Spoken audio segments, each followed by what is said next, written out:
Minggu Advent yang ketiga. Allah yang menghapus aibku. Lukas 1 ayat 24 dan 25.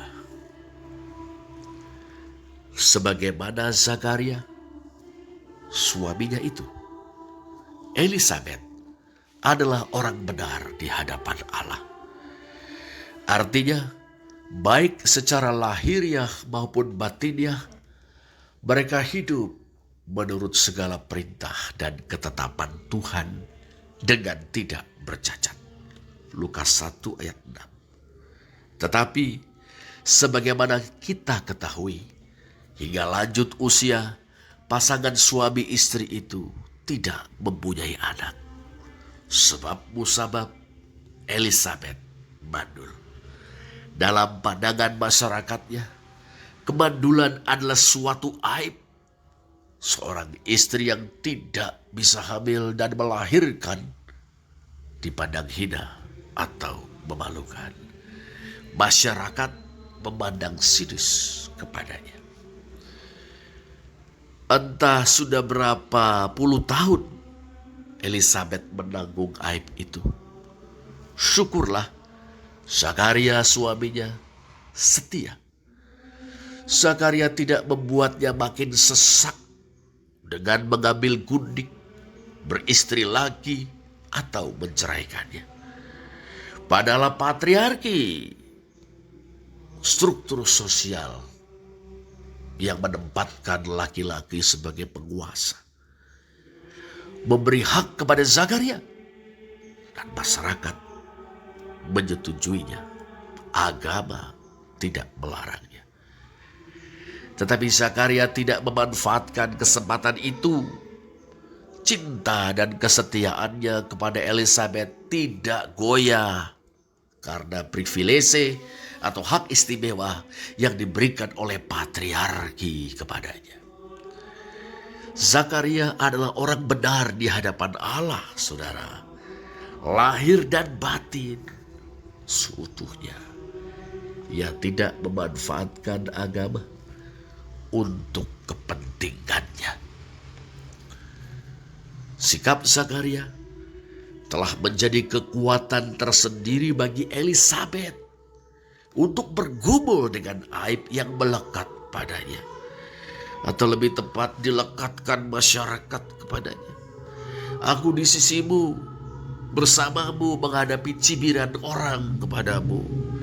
Sementara waktu terus bergulir, saudara, mereka berdua tetap hidup menurut segala perintah dan ketetapan Tuhan. Mereka juga terus berdoa, mengetuk pintu surga untuk kehadiran seorang putra.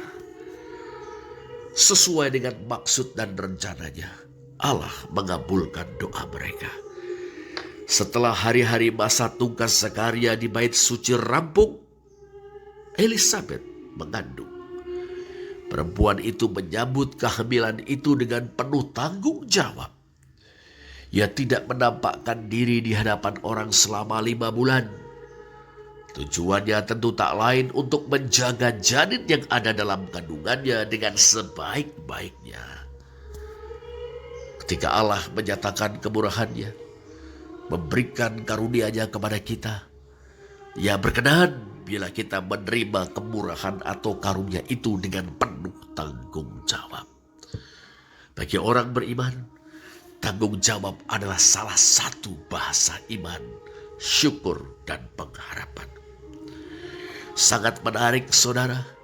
Elisabet berkata, inilah suatu perbuatan Tuhan bagiku.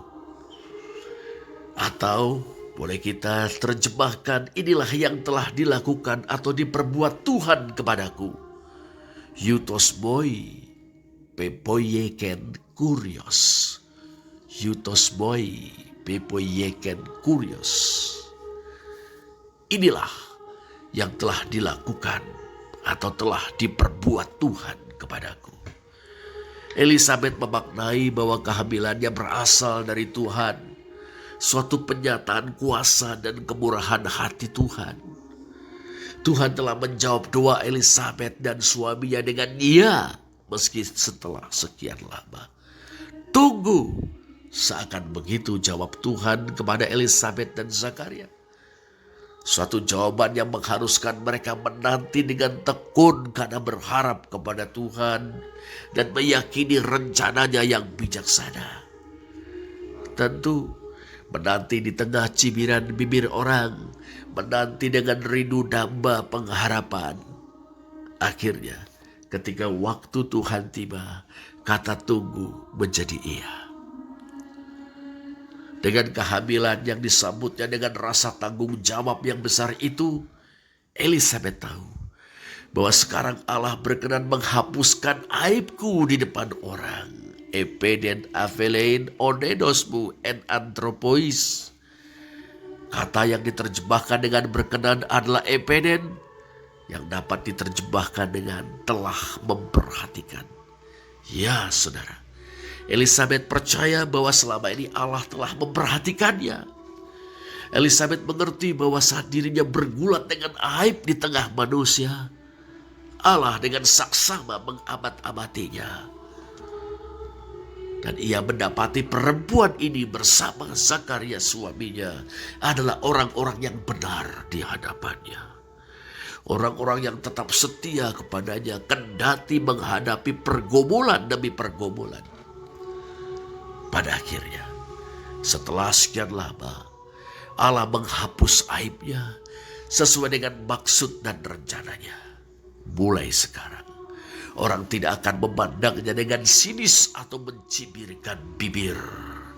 Seperti Bunda Rahel, Elisabet pun berkata, Tuhan telah menghapuskan aibku.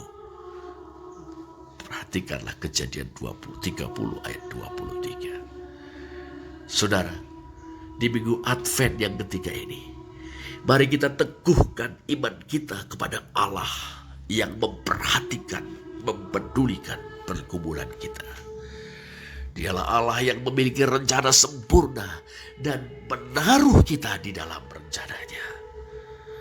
Dialah yang menjadi pembela kita saat kita yang sedang tekun menjalani hidup menurut ketetapan dan perintah Tuhan mengalami sesuatu yang tidak menyenangkan, yang menjadi beban berat bahkan aib bagi kita.